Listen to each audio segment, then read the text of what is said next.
Hello and happy Flip It Friday. My name is Beth Myers and I am a Law of Attraction empowerment coach, mentor, and speaker. And I'm the owner of Arrival Coaching. And I host this show, Flip It Fridays, every Friday at 12 noon Eastern Time. And so glad that you're able to join in today for this pre-recorded version of Flip It Friday. Each week I take an empowerment word. This week it is the word trust. And we go deeper with the lyrics of a chosen song that I post on Music Monday on Facebook, and take the lyrics to flip them upside down a little bit, the meaning of the song, and bring a little different perspective to that song and get you to be able to listen to it.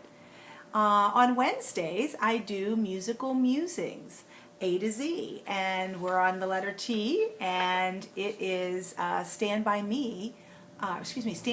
You, which is Rachel Platten's song that we're going to dive deeper with the lyrics for today. So we're going to go ahead and get started with that, and I will miss the conversation this week, but hopefully this is providing some information and inspiration to help you start your day, interrupt your day, or end your day with food for thought.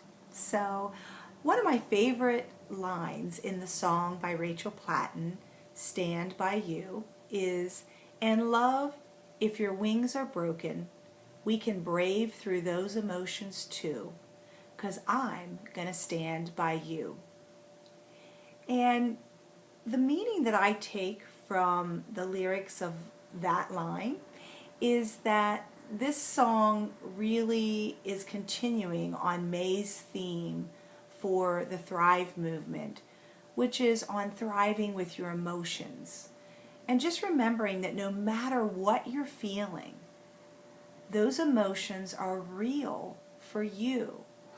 And for someone else to stand by you and be that wind beneath your wings to assist you through those particularly tough emotions or uncomfortable emotions is very important. That builds that trust in a relationship, whether that relationship is with a partner, a spouse, a child, between a teacher and a student, a boss and an employee. It's building that trust. And how do we go about doing that?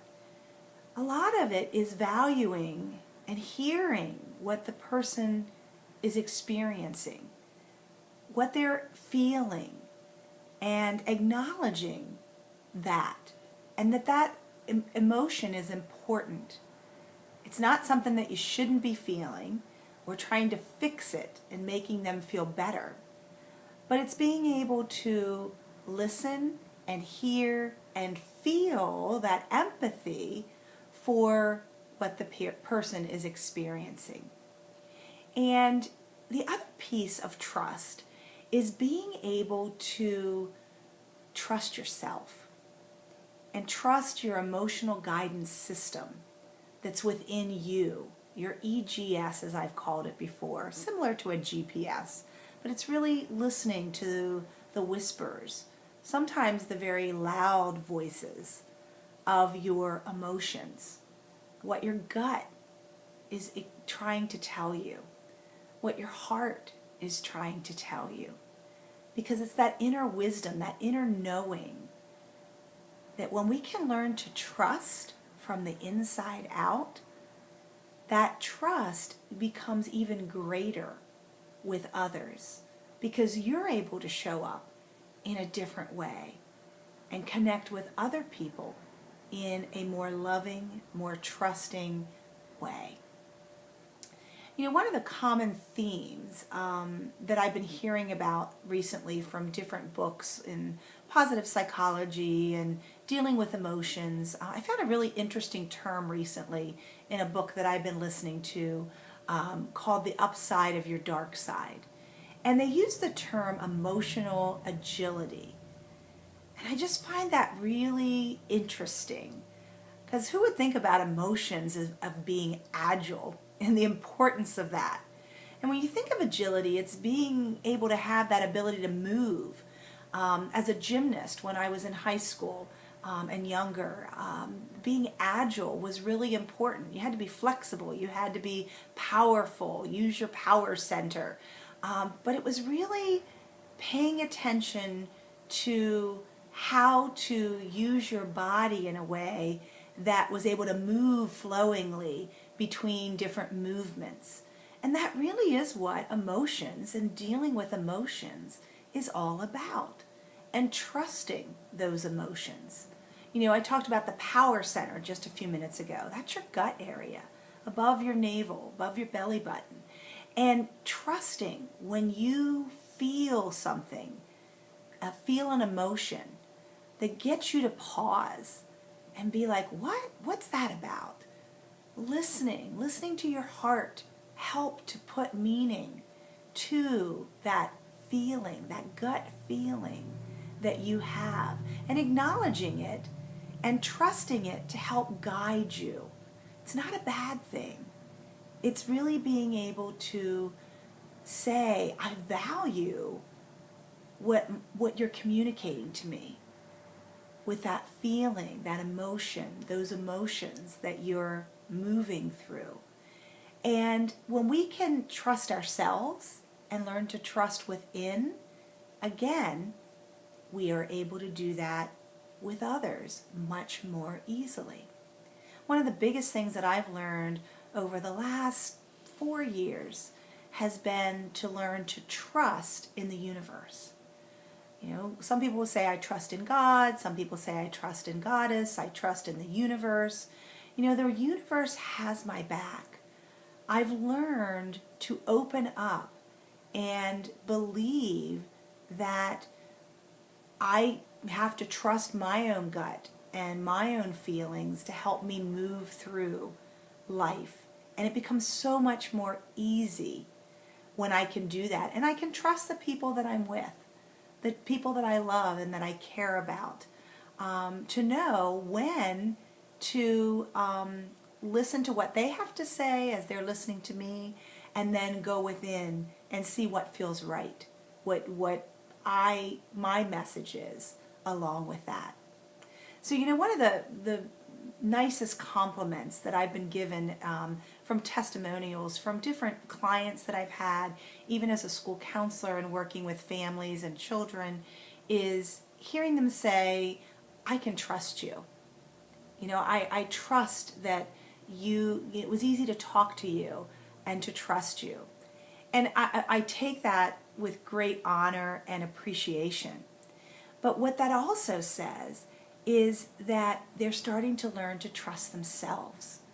Because all I do is hold up a mirror to that person by listening, by hearing what they're saying, and helping them, guide them to move toward those better feeling thoughts and feelings. And as they learn that they have the power to do that, they begin to trust themselves more. And again, the more we trust ourselves, the more we trust others. So I find that so humbling and yet so powerful, because it's a mutual trust. And that's one of the greatest gifts that I see in working with clients and with people that I love and I care about, is knowing that they're growing, knowing that they're trusting within themselves to move through to what they desire. So there's a couple ways that things I'd like to leave you with today. Another line is in the song that I really like is, even if we're breaking down, we can find a way to break through. There are always many possibilities for solving a problem. Christy Whitman, one of my mentors and teachers, learned from her mentor and teacher, Karen Lamarck Wilson, that there are 9 possibilities. It's kind of like a butterfly, and there's always 9 possibilities to be able to solve a problem. And I always taught that to students when I worked with them in the schools, and I help clients see that as well. And if you have a daughter who's struggling, feeling like a victim, feeling like they're not feeling very powerful, one of the things that may be of assistance is joining my Real Girls Connected private Facebook group.